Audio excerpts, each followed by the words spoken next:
Hello, hello, hello, and welcome to the Dr. Kevin Ross Emery and Ashley Olstein show. Um, so I'm not sure. First of all, let's start off that this is the first week of the month, and for those of you who have been around in the Kevin Ross Emery universe for a long time, you know that the first Thursday of the month has always traditionally been Matt Connarton and myself. Matt comes in a couple of minutes late because he finishes his show from 4 to 6. That's going to continue. And as we continue to bring Matt in for the first Thursday of the month, those sometimes Ashley is going to make those shows and sometimes she's not. But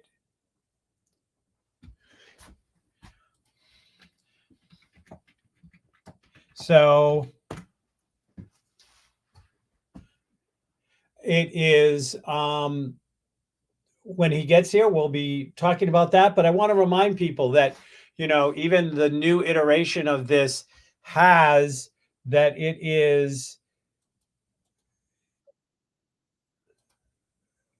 both a. There we go. That's great.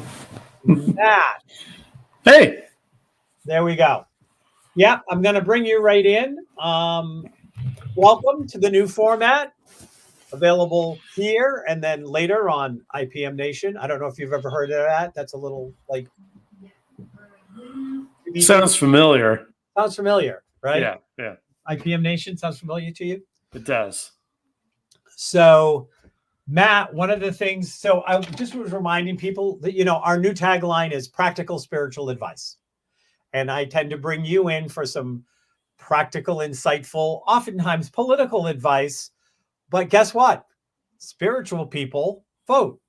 Or if they don't, they should. Mm-hmm. So they should be aware of what's going on in the world. I invite Matt in for those of you who may be joining us for the first time, as we're now on YouTube Live, we're on LinkedIn Live, and we are streaming on 2 different Facebook pages, I think, that we bring Matt in because, Matt, how do you describe yourself politically? You do the best job of that. I'm kind of a square peg politically, but the way that I sum it up these days, and people seem to agree with it, is center left, but with a healthy dose of libertarian.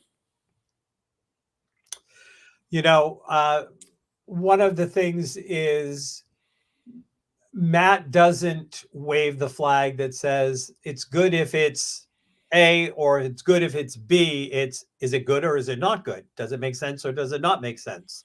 What's being involved here? And so that's why I like to have Matt in once a month, because a lot of times we are limited to what we hear by our rhythms, by our different stuff, which then we don't always get both sides of the story. There is no white hat or black hat. They all got gray at this point. And kind of getting insights of like what's going on from somebody who has a history of being a political pundit of sort, or at least a political punny guy. Is that fair, Matt? I don't use puns. How dare you? No, you just use pundits. You used to bring them on and chew them up and spit them out on your show. That's right. But before we do that, in our new format, Matt, okay. In our new format, every week. We just discuss puns, Dr. Kevin, please. Oh my God. Hey, at least you recognize who I am. Right? You just said it. As far as I know, I mean, this could be a trick. Right? Didn't you just say it? Oh my God. You could be somebody else pretending to be Dr. Kevin. Well, no, that wasn't the reference. The reference was you said, oh my God. I'm like, okay, I'm glad for the recognition. Thank you so much. I'll tell you how much to tithe and what's in the check. If there is a God, I'm quite sure he has a full beard. So, but in the new format, I do start every week talking a little bit about what's going on astrologically instead of doing one show a month where we try to cover a whole month's worth. And I actually took a peek because I like to kind of apply some of this stuff. Usually I apply it to Ashley in my charts, but I thought for the fun of it, once a month, I'm going to kind of sort of apply it to yours. You sent me your information. I kind of went with an intuitive time that felt correct, that is close enough that what I say should apply. But I want to talk again at the beginning about the planetary influences. And it's very, what? Go ahead. Oh, I just said, So the planetary influences, and we always call it planetary influences here on the Kevin Ross Emery Show, because they influence, but they should not be making decisions for you. You shouldn't give your power away from them. As we all know, as of last week and still through this week, Mercury's retrograde. That doesn't mean you can't or you have to do something. That means you need to be aware of the challenges that a Mercury retrograde is going to be creating. Doesn't mean don't do it. It just means, so it's like, it's snowing right now. Is it snowing in Manchester still? I'm pretty sure probably. You're not that far away. Yes, it is. Yes. Yeah. And it's snowing and it's sleeting. And I could choose to go out in my bathing suit with a beach towel, but it might not be the best choice. And all we do with planetary influences is we do the same kind of weather chart. It's an astrological weather chart. So we have some big things going on. A lot of it is going on in Aries for this week coming up. And one of the things is that, Aries is the I am planet. And we all have planets and houses. Everybody has Aries in their chart. You may have nothing in Aries, like your sun is in Scorpio. Your rising is in Libra. So neither one of those are Aries, but you do have Aries in your chart. And when you have a lot of things going on in Aries, it's going to be affecting that part of your life. That's the part of your life that these things are most going to apply for. So I'm asking you, Matt, does that make sense when I say it that way? So this applies regardless of your sign, because I am a Scorpio after all. Yeah. Well, so think about it. You're a Scorpio, but you have 12 houses and 10 different astrological bodies that we kind of track that go through those 12 houses. And each of those houses represents like an area of your life. So your Scorpio sun is in your first house, which is your house of self, and your self-identity, and you're discovering who you are and things like that, because that's where your sun is in the house of self. Some people's sun is in the house of partnerships, and those people tend to define themselves more through their partnerships than their self. So every house has a place where it's saying, in this area of your life, these are the things, these are the astrological influences you're likely to feel. Does that? I love it. You're not a strong astrology person, so please ask questions, because I know I have listeners that want to know more, and you're the perfect person to ask the question. I mean, you have introduced some math, which is always challenging for me, and I feel real estate is a part of this with the houses, or perhaps geography. I don't have a son. I'm childless, as you know. Yes. Let me go to your planet of wisdom in your buttocks and see where it's located. I have wisdom in my buttocks? Yes, you just displayed it. That's wonderful. I hope I have a wise. That's very good. Anyways, there's a lot going on in Aries. Aries for you is is hanging out in your 6th house, which is a house of work and health. It is about willingness to serve and devotion. And it can be about discipline. it also goes into your 7th house, which is partnerships, relationships, friendships. And with this Aries that's going on this week is we have Aries in this upcoming week is going to conjunct your Chiron, which is the wounded healer. It's the place where we got wounded in this lifetime, and we spend our lifetime trying to overcome that wound.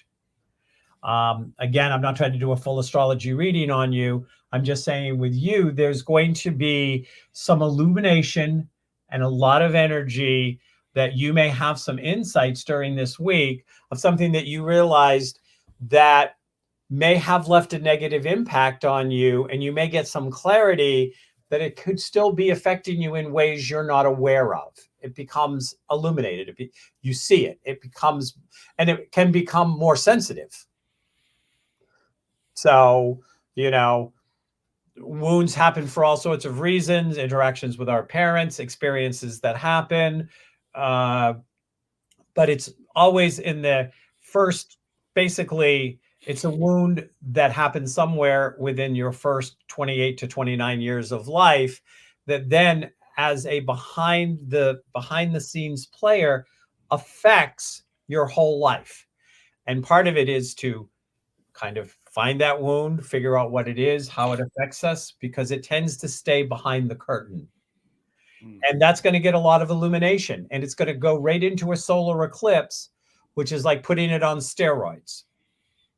Because we have a solar eclipse in Aries. It's conjuncting the Chiron when the solar eclipse is happening.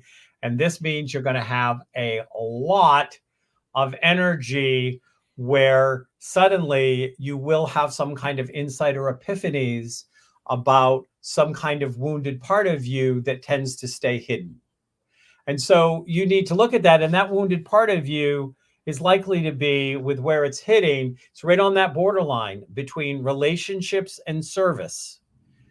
Your relationships with other people, it could be a partner relationship in business or personally, it could be friendships, but it's anywhere where we feel like we have partnered relationships. And this is where it's going to hit you.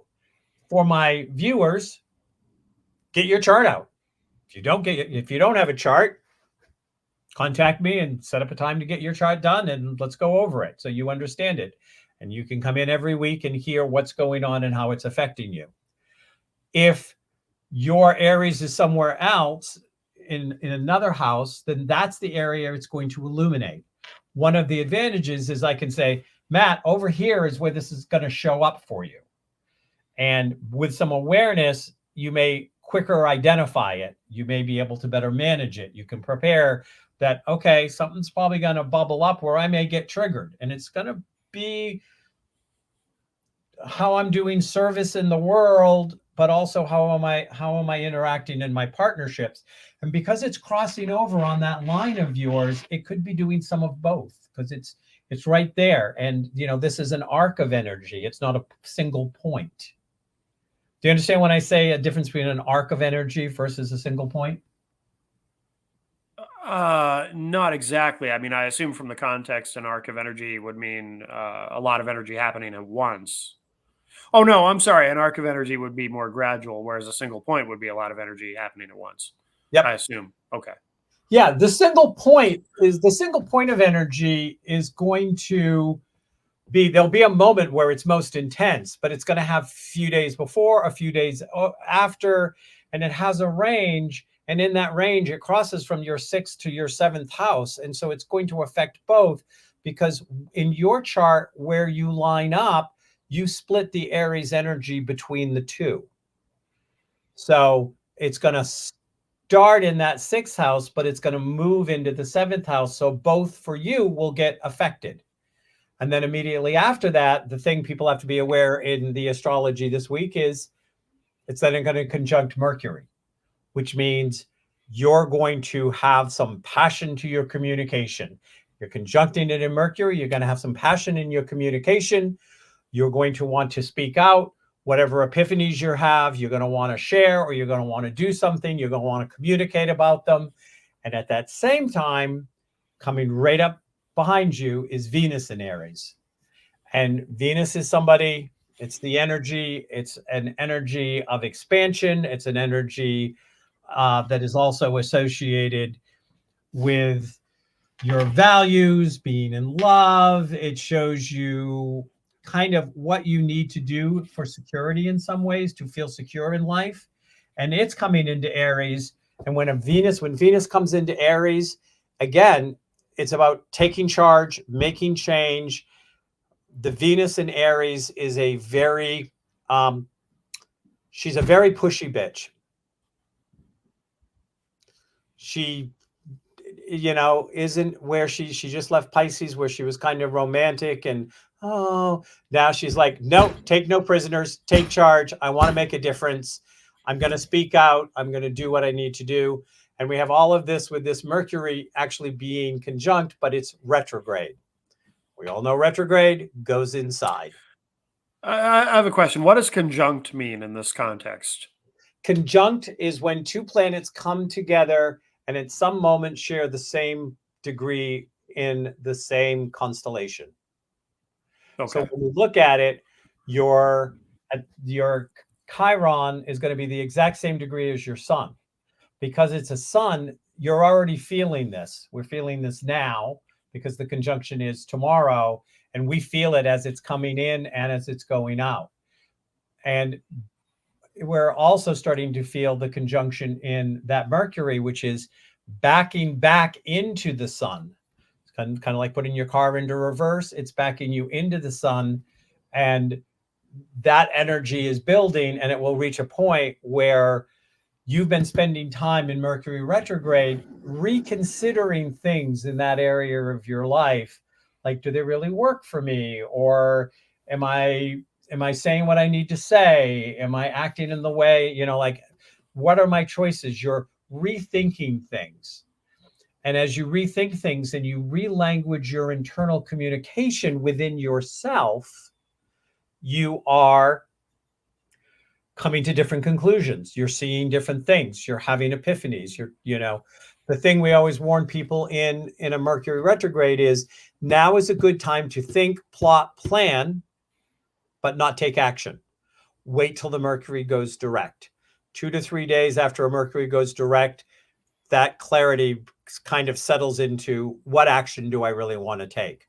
Sometimes we can discover something, but actually not choose to change it, but just have to accept that it is what it is.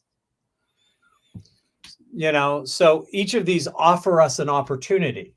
The sun offers us an opportunity of where we want to put our energy and focus.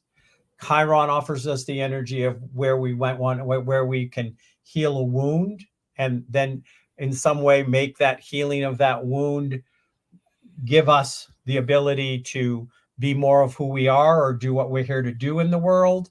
That Mercury is about communicating with the world, but in retrograde, it's about communicating within ourselves, which is why taking action out in the world is something we want to wait to do.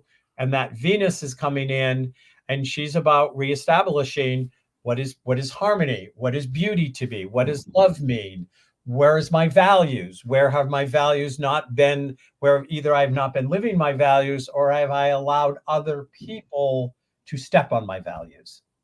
So this is all happening in Aries. The first planet of the zodiac, Aries, is I am. It's about passion. It's a fire sign, and it's about new beginnings, new things, pushing things to go to new places. Use another term I don't understand. Chiron. What does that mean? Chiron is an asteroid that, just like when we talk about Venus is here, we talk about Chiron was identified, and astrologically it seems it is both representational of our own places. It's a celestial body that we look to tell us where we had wounds in our childhood that are life defining. Chiron, interestingly, got discovered as we started more and more recognition about ancestral wounds and generational wounds. And the fascinating thing when you study astrology is planets are oftentimes discovered around the same time that we're having periods of enlightenment within humanity. And Chiron is the wounded healer, which is, a mythological figure out of, ancient mythologies of the wounded healer, that it was a time that we started to actually say, hey, that which wounded my parents and my grandparents wounded me. The wounds came forward. They came from a wounded place. And again, some of it is ancestral healing, generational healing. It's when we started changing the conversation to say, I may not be my parents or my grandparents, but it doesn't mean that the things that wounded them didn't change the way in which, because they were wounded, changed the way in which they parented me, and that created a wound of its own. Does that make sense? Oh, sure. I mean, I find that historically my wounds typically come from me being very clumsy and attempting to handle sharp objects. But that's probably a different kind of wound. Well, I don't know. It depends on whether you consider your tongue a sharp object or not, Matthew. I've never wounded my tongue. Doesn't mean it's not sharp. That's right. So I'm done with astrology, much to your relief, I'm sure. It's interesting. I'll be full disclosure. I've always been very skeptical about it. However, I do have to acknowledge that, I'm a Scorpio. And as much as I'm skeptical about it, if I go and look up the traits and characteristics of a Scorpio, I find myself saying, yep, that's me. So, I'm a skeptic, but I'm open-minded. Which basically sums up everything I know about you. I don't know if you're not a skeptic, but open-minded in any area of your life, Matthew. True? Well, we'll leave some mystery for the viewers. Scorpio, the planet of mystery. Of course you will. By the way, is that true? The planet of mystery? It's one of the things that Scorpios are known to be is mysterious. Yes. Even to themselves. Yes. So what were you going to say? Oh, completely off topic, but I'm wondering about your co-host, Ashley Olstein. Where is she? I haven't met Ashley yet. No, you'll meet her on one of the shows. She bowed out of this show. Oh, I get it. She's like, oh, I heard that guy's a Scorpio. I'm out. Yeah. I understand. So here's the thing.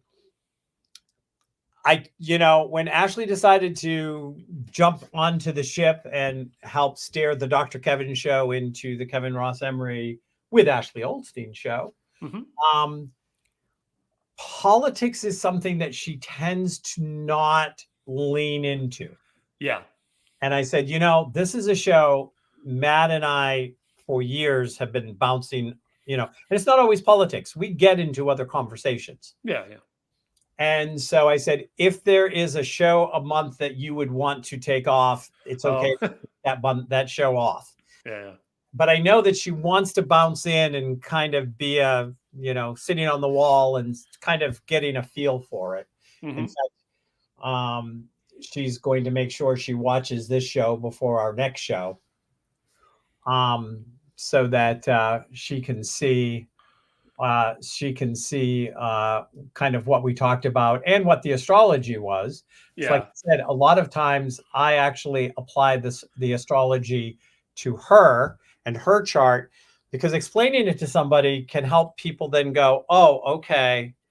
Even if that doesn't apply to me, I can see where that might apply or how to use it. One of the reasons a lot of people do get skeptical about astrology is because they really do a nickel version of something that cost $100.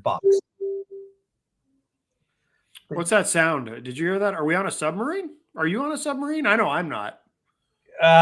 It'd be fun if we all lived in a yellow submarine. A yellow submarine.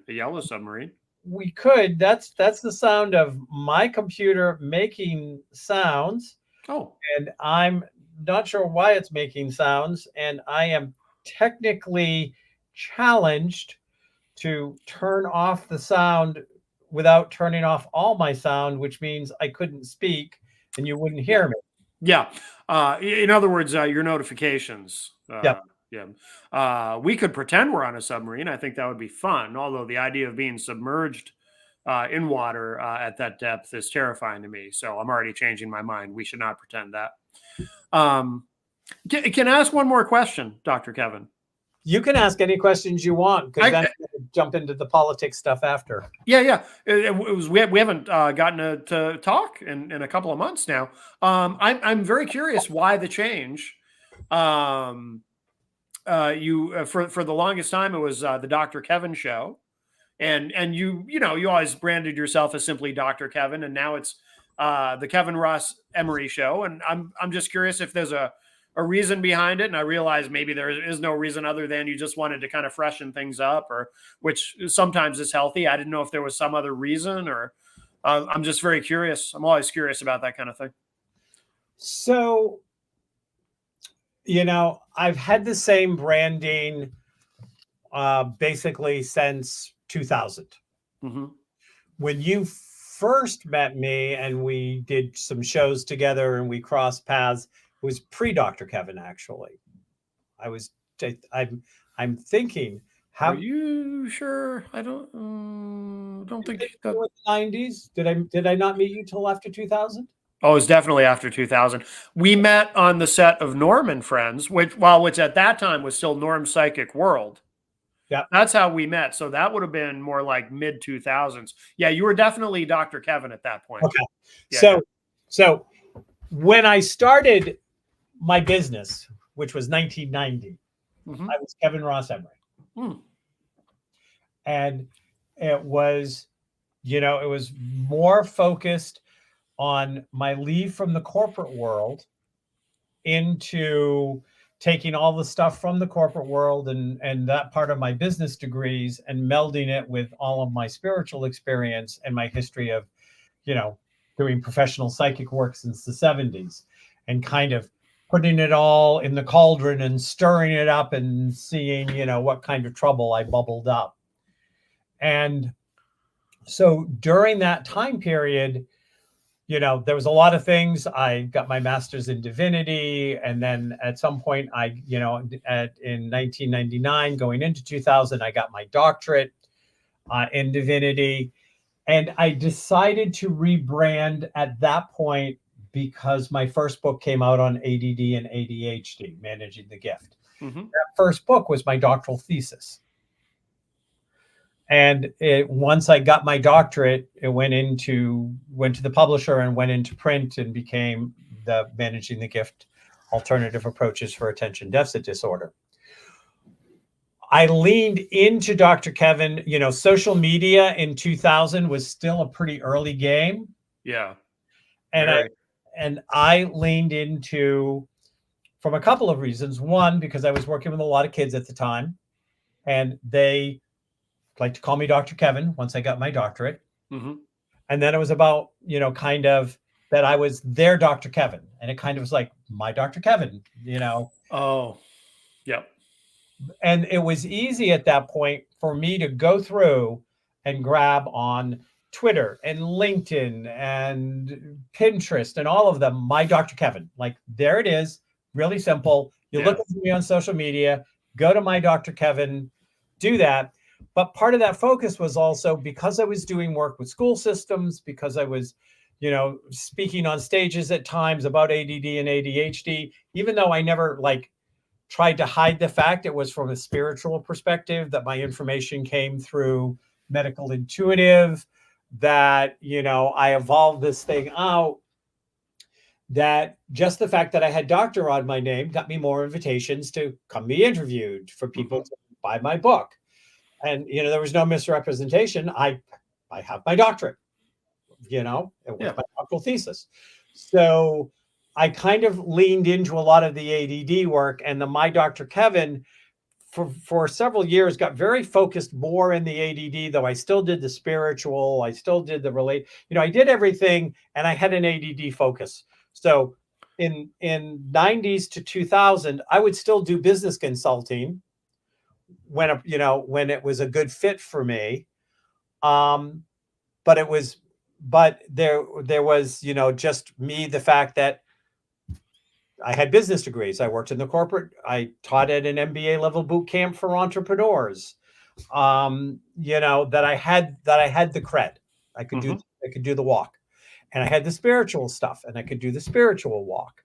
And how all that crossed over. In 2000, a lot of my stuff I started working more with ADD, ADHD business owners. I would do family work or couple work or multi-generational work or even the medical intuitive work. But a lot of times what brought me in is that they were looking for either answers or insights or solutions around ADD, ADHD. And I still got to do all the other stuff I did. Inner children work, healing, there's, as we both know, Matt, I am a ADD poster child, all of the different things. But at some point, when I just chose to start to do this rebranding 18 months ago, 2 years ago, 18 months ago, I brought in an outside team.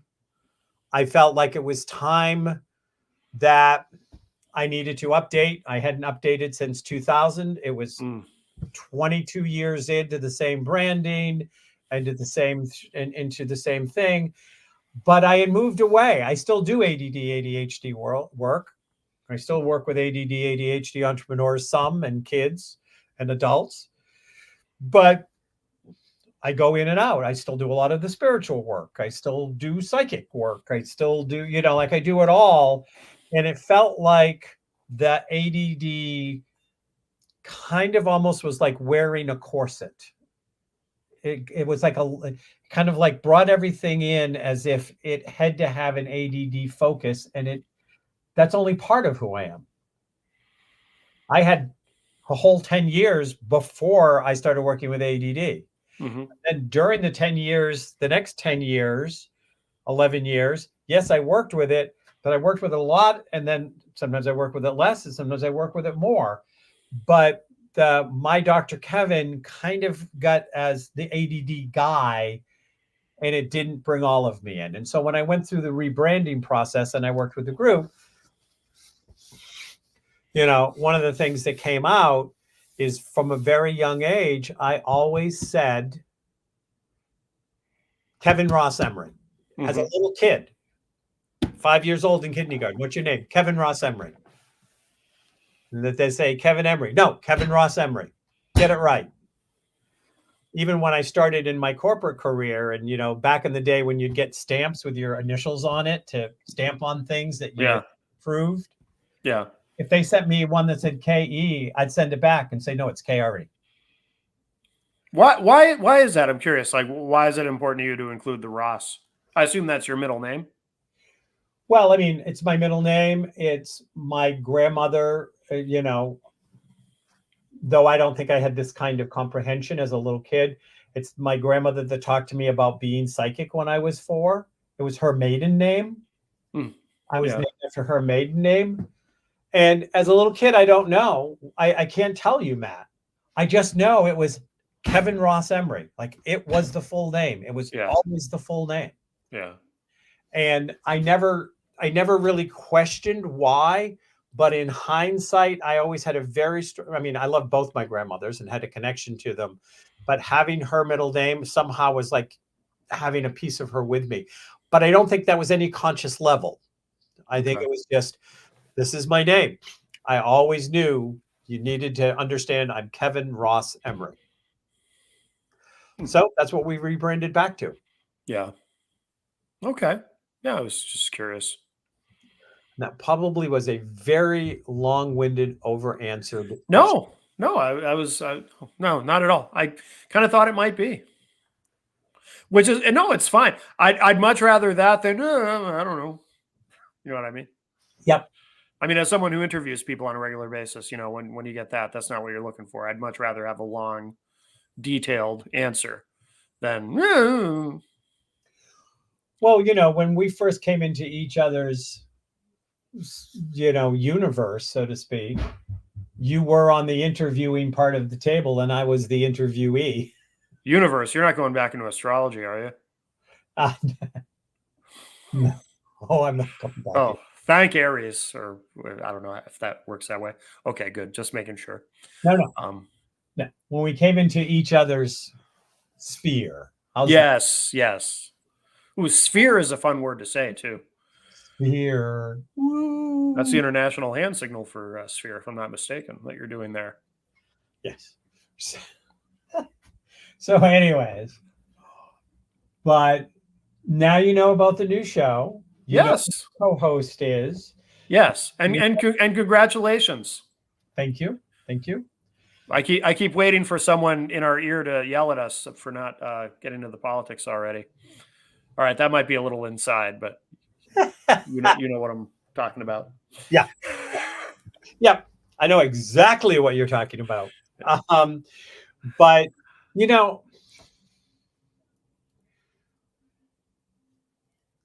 yes, I'd like to have you on the show for the politics. But at the end of the day, I like to have you on the show because I think we've always had good back and forth chemistry, no matter what we talk about. Yeah. So, I put you on the spot, even though you've done a lot of changes, and you can find Matt Connarton. I've been very remiss, from 4 to 6, Monday through Friday at WMNH. Not anymore. No. That's all changed. No, that's all changed, Dr. Kevin. Tell me what's changed. So I'm on Saturdays now from 9 a.m. to noon, and the format of the radio show has changed. So I without going into too much detail, because I did once and it got me into trouble, but there were some there's been some changes at WMNH, which have actually worked out very well, very positively. But there's no more, we're not doing any more politics on WMNH. So what we've done is we've moved the show to Saturday mornings. So I'm on 9 a.m. to noon. And most weeks we're just interviewing musicians. For example, this coming Saturday, in the first hour, we have Eric Sauter, who is a music producer. He's worked with a lot of great people. Second hour, we've got a band called Warhog Skyping in from Texas, and they've got some new music, and I'm going to interview them. They've been on the show before. Third hour, we have a band called Conduit coming into the studio. Plus, we have Eric Pilcher's classic film review. So that's what the format of the FM show is now. So we've taken the politics out of what we do at WMNH. There's reasons for that. Again, I don't want to get into all the details because I don't want to get in trouble. But what we're doing now is, so there's that. And then very soon we are going to relaunch the podcast version of the show, which will not in any way replace or supplant what we do on WMNH. But we're also going to bring back the podcast version. And I think we're going to be Monday through Thursday at 11 p.m. at night. And on the podcast version of the show, we can do whatever we want. So that will, we'll do politics and whatever else we want to do. When I say we, I mean Jenny and I and whoever we bring on. So that will be, and that'll be open and of course uncensored and whatnot. But the show that we do on WMNH, that will always be the flagship, the mothership, if you will, of Matt Connarton Unleashed. But we're going to create additional content with the podcast, bringing back the podcast version 2, where we'll have complete freedom to do whatever we want. So now that you've been beamed down from the mothership, yes, alien you. So there's no more 4 to 6 drive-through time. Right. We're not on, that could return in the future, but right now we're not doing afternoon drive. We're doing Saturday mornings. Yep. Although the station is doing this cool thing where on Monday from 4 to 5, you can hear the first hour of the show that aired the previous Saturday. Wednesday, you can hear the second hour. Friday, you can hear the third hour. So parts of the show re-air throughout the week on WMNH, but we're doing the live show Saturday mornings from 9 a.m. to noon. And I even see that scrolling on the bottom of the screen. Thank you. Yes. Who did that? Is that Mindy who did that? Yep. Oh, thank you, Mindy. So I'm gonna have to get it down. You can now find it is still called Matt Connarton Unleashed, or does it? Oh, that's never going away. I am never rebranding. Okay. We're never putting you on a leash, baby. When I'm dead, whoever takes over my time slot, it'll still be called Matt Connarton Unleashed. Never rebranding, ever. I'm kidding. I'm actually going to be calling it Matt Ross Emery in the future. It's going to be the new show. I haven't told Jenny yet. It's a winner. It's a winner. Isn't it? Yeah, I love it. Yes. There you go. So now I can't say to you, so what have you been talking about politically on the show? But are you nothing staying? I mean, well, you've been kind of making the move for a while because you were doing a lot of politics, then you kind of burned out on the politics a little bit, and you definitely burned out on some of the nutcases. Mm-hmm. Yeah. I'm thinking about doing that. So I'm going to get your feedback for that in a second. But yeah. Then you started bringing in more because music was always a love of yours. I mean, yeah, we had always had musical guests. It's been, oh my God, I almost forgot. Yeah, it's what is it, April 10th? It's coming right up. Will be the 7-year anniversary of my show on WMNH. 7 years. But yeah, we always had musical guests, but it would be here and there. And then in the last year, well, now the last year plus, we started doing, and Jenny took over the booking. She does a fantastic job with it. We kind of went with a format where the first hour would be politics or whatever else we get into. And then the second hour would be the musical guest. And then, so the show was already going in that direction anyway. Yeah.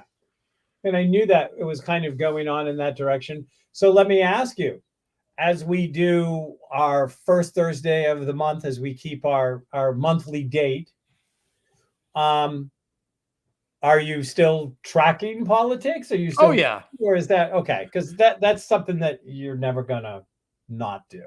Right. And like I said, when we relaunch the podcast version of the show, we'll be right back into it anyway. But yeah, I mean, I'm a political junkie. That's not going to change. Yeah. Now you say you're going to relaunch the podcast at 11 at night. That's the tentative plan. Okay. You always were a night owl. Yeah. It'll be at the end of the day. Won't interfere with anything. Won't get in the way of anything else. And, you know, people who are fellow night owls can stay up and listen live, or they can just get it in the morning when it'll be up on all the podcast networks, same as usual. So. Yep. As this show is. Yeah. We had to do the transition, but our administrative goddess for the radio show, Miss Mindy, has done all the stuff, so it's out on all of the Podbean, Podchaser, I don't know. But pod things. Now you're not going to be. You're not going to be in this. Are you going to be in a studio for that at 11 at night, or are you just going to be doing it in a way where people are just calling in and you're like doing it from home? We'll be doing it from home, but we're currently. I've been slowly assembling. I mean, I have a little bit of a home studio to begin with. In fact, one of the radio shows that I do, because I also have another FM show that runs on 100.1 The Planet in Plymouth that I've been doing for, oh my God, I think it's been 15 years now. That I actually produce from home, and then I just email it to them. I used to have to go there to do it.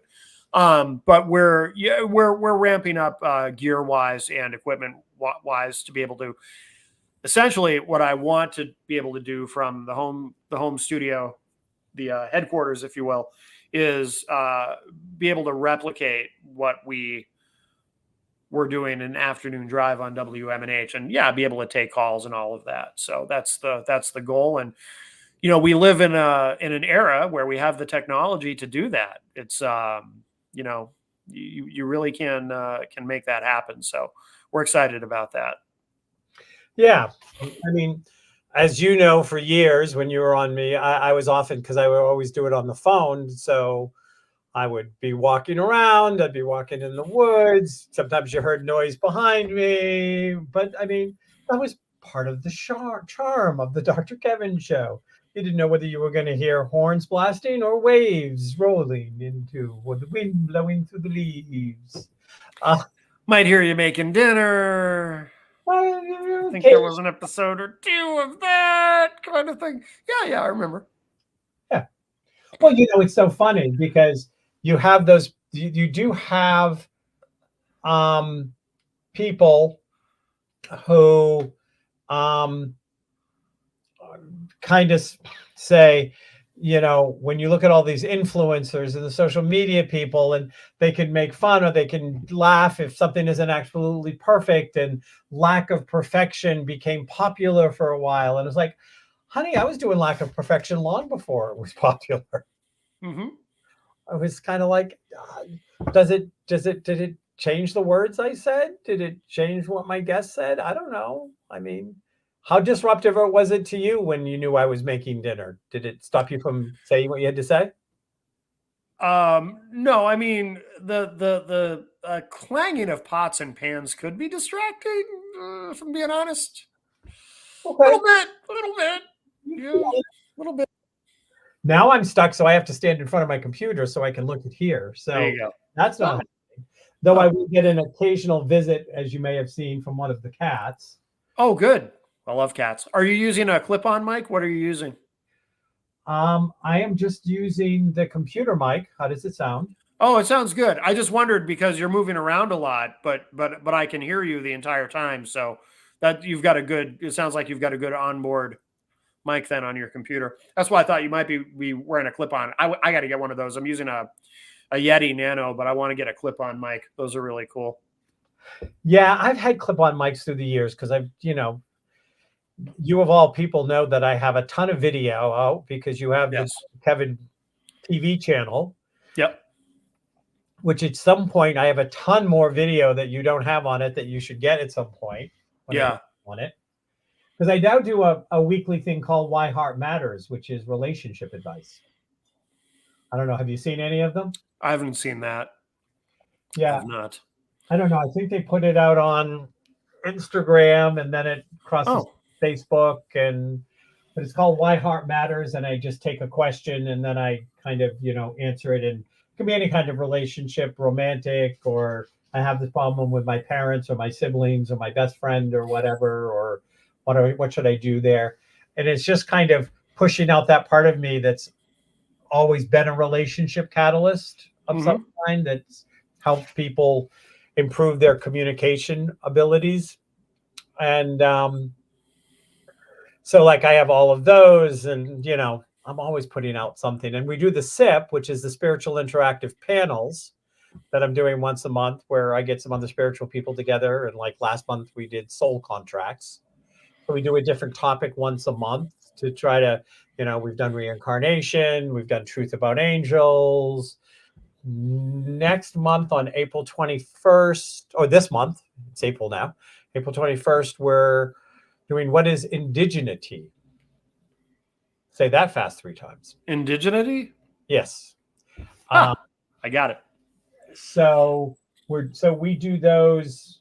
We've been doing them Sunday afternoons, and you can sign up and you can either be live with us. We've done them on Zoom, though we're thinking about moving to StreamYard, which is what we're doing this on. Yeah. And you might as well live stream it out and stuff like that. And but if people sign up and don't make it, we'll have 25 people sign up, but maybe 18 show up to ask questions and listen to the panelists. But we try to give you 2 or 3 different spiritual perspectives of the same spiritual topic, with the idea that no one's wrong. It's not about wrong or right. It's just different perspectives. So so all of that creates tons and tons of video that at any point you want to put it on the Dr. Kevin channel on IPM Nation. Okay. So in our remaining 11 minutes, because we don't have commercials anymore. Right. What has been going on in the political world that's grabbed your attention? What people might not be catching or missing? I don't know. I mean, myself, I just try to. I've kind of reached a point where it's like just trying to keep up with all the Trump legal drama, which is becoming increasingly difficult. I mean, I'm at a point where, and you know, I pay pretty close attention to everything, but I'm at a point where I'm having a hard time remembering which judge is which case. It's getting to be quite a challenge. And also, I there's Israel, which is a big subject and a complicated one, and no matter what you say about it, somebody will be mad at you about it. I mean, those are kind of the two big things that are on my mind the most, and I'm still angry at Biden for deciding to run for a second term. I think that's a mistake, and I think the Democratic Party is going to just sleepwalk right into handing the White House back over to Trump, which is unfortunate. So I continue to be angry about that. What else? I don't know. I mean, there's a lot going on, but I do feel like all the Trump legal stuff, there's so much of it that it kind of sucks up a lot of the oxygen. You know what I mean? It almost, like, for me, I mean, we all have our limits in terms of the bandwidth we have in our brains for what we can retain. And I'm having a hard time just keeping all of that straight. I really am. I guess, I mean, the latest news today, I guess Eileen Cannon ruled against Trump and trying to get the charges against him dismissed over the classified documents. So maybe she's not entirely in the tank for Trump. That's good news, I guess. On the other hand, I'm where, you know, Judge Cannon, she's got the crazy eyes. She does. But she did rule against Trump in that. So that's good. But I don't know. I don't know. There's a lot going on. Well, you know, you don't ever know which polls to believe, and they all have a slant and who's doing them and all of that stuff. You know, they say if they can get any of these charges to stick, especially the big ones, that it drops Trump's acceptability level on the ones that could go either way. And of course, you know, he's doing every trick in the book and getting away with things, you know, that nobody else ever would have got away with. Mm-hmm. You know, he just broke his gag order by basically reposting something that goes after the judge's daughter, after it was like, this is part of the gag order. So what are they going to do? Are they going to fine him? Now, I wonder actually if he does fine, and then he does 1 day in jail, which they'll immediately pull him out of.